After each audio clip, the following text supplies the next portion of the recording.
permitem o controle sobre o acionamento dos aparelhos. Os interruptores são componentes eletromecânicos e o seu estudo deve ser realizado desde o ponto de vista mecânico e desde o ponto de vista elétrico. São elementos muito importantes dentro de um circuito, já que uma falha nos mesmos origina normalmente uma falha grave no funcionamento do equipamento.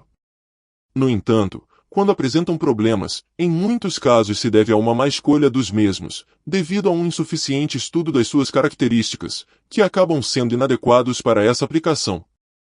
Ciclo de trabalho. Um interruptor, ou um comutador, são componentes formados por várias peças ensambladas, o que origina que sejam componentes relativamente caros, especialmente quando se exige qualidade e confiabilidade. É muito importante conhecer o número aproximado de atuações que o interruptor vai suportar e durante quanto tempo, para poder determinar o tipo de componente a ser utilizado. É evidente que um comutador de mudança de tensão não vai ser acionado o mesmo número de vezes que o interruptor de um equipamento.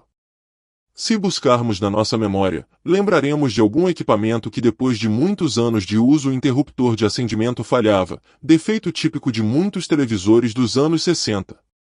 Estes componentes sofrem desgastes com o uso, não só nos contatos, mas também em todas as peças que os compõem, tais como eixos ou alavancas. Resistor de contato.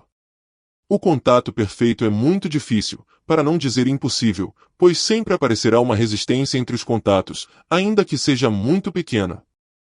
Esta resistência depende de vários fatores, do material dos contatos, do acabamento superficial dos mesmos e da pressão exercida para manter unidos os contatos.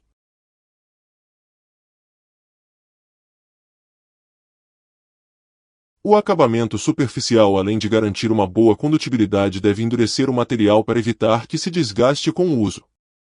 Isto é muito importante, especialmente em componentes que estão sendo utilizados constantemente e sofrem um grande número de atuações. O valor da resistência de contato depende da aplicação.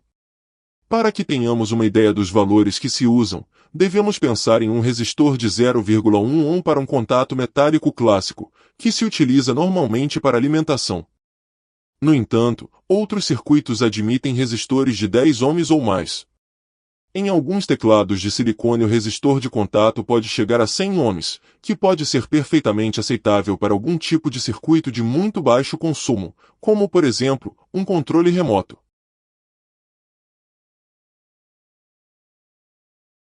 Superfície de contato. Se ampliarmos com um microscópio as superfícies de contato entre dois metais, observaremos certas rugas que impedem que ambas superfícies tenham um contato perfeito, já que entram em contato tão só em alguns pontos. O resistor será menor quanto menos enrugada seja a superfície. Outro problema é a sujeira, principalmente quando se trata de partículas de material isolante que se interpõem entre os contatos. Tensão máxima. Quando a tensão aplicada a um contato é muito elevada, este deve suportar arcos que podem chegar a queimar os contatos se estes não foram desenhados para suportá-los. Corrente máxima. A corrente máxima depende também de todos os elementos do interruptor pelos quais circula a corrente, além da resistência que apresenta o material com que foi feito o contato, e do resistor de contato. Se a resistência de contato é elevada e circula muita corrente, se gerará uma grande quantidade de calor que causará um grande aumento da temperatura, que é muito possível que origine a destruição do componente. Ressalto: o contato deve ser estabelecido de forma rápida e segura utilizando algum tipo de mola. Se tentarmos fechar lentamente um interruptor de alavanca, observaremos que chega um momento em que o interruptor muda de posição rapidamente. Um bom interruptor deve ter um dispositivo para evitar que fique em posições intermediárias, do contrário pode causar problemas no funcionamento do circuito, especialmente se é utilizado em circuitos digitais. Um contato inseguro produz muitas ligações e desligações seguidas e quase imperceptíveis. Encaixe. O interruptor, além de dispor dos mecanismos para abrir ou fechar o circuito, deve manter os contatos nessa posição com algum tipo de encaixe. Acionamento. As formas de acionamento mais comuns com 2, pode ser por deslizamento ou báscula. O primeiro deles, tal como seu nome indica, se consegue deslizando uma peça até que se realize a conexão. Este tipo de acionamento tem a vantagem de limpar automaticamente os contatos pela esfregação que o próprio deslizamento origina. O acionamento por báscula se consegue fazendo mover uma peça que realiza o contato. O contato logicamente se desgastará menos, mas são mais sensíveis à sujeira, o que obriga a fechar o máximo possível este tipo de componentes. Isto é devido a que, ao carecer de deslizamento, não são autolimpantes.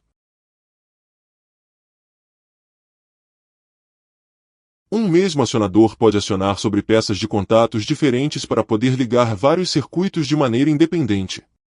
Temperatura. A temperatura de trabalho é muito importante e, em caso de dúvida, deve ser consultado o fabricante. Uma vez que se tenha essa informação, você pode usar o equipamento dentro dos seus parâmetros nominais. É preciso pensar que um equipamento ao sol pode superar os 60 graus Celsius, e em alta montanha é fácil chegar a menos 20 graus Celsius ou inclusive os menos 30 graus Celsius. É necessário levar em conta que um simples eixo de um comutador giratório pode ser bloqueado se empregarmos um lubrificante inadequado que se congele. Umidade. Quando as condições de umidade são muito severas, é necessário utilizar comutadores herméticos, principalmente se são equipamentos embarcados, donde a contribuição do sal ajuda a estragar o interruptor. Não só os contatos devem ser protegidos, mas também todo o material do interruptor ou comutador deve estar submetido a tratamentos anticorrosivos.